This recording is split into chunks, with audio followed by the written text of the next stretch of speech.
you. Representative Carlson. Well, thank you, Mr. Speaker, members of the Assembly. I've sat in this chamber for 20 years, and this is an old friend.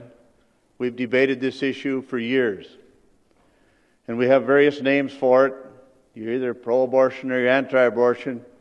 I prefer the other side of the issue. You're either pro-life or you're anti-life. And I stand here today to speak for my son. It's hard to speak, but I'm going to speak anyway. He was born to a 16-year-old female, young North Dakota lady from Dickinson and a 19-year-old father. His mother at that point in time, in 1975, could have had him aborted. Thank God he did. They didn't. It wasn't many years later, we go through all the things parents go through and raise them, and he wanted to know who his mom was, and then he decided, no, you're really my family.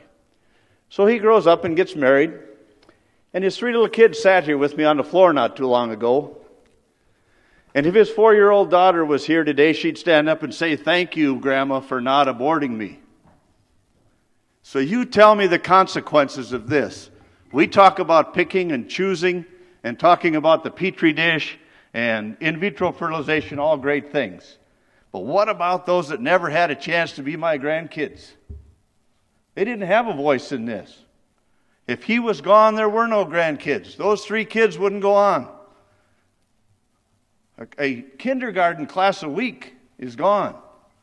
Now, your vote on the floor is your choice in this issue.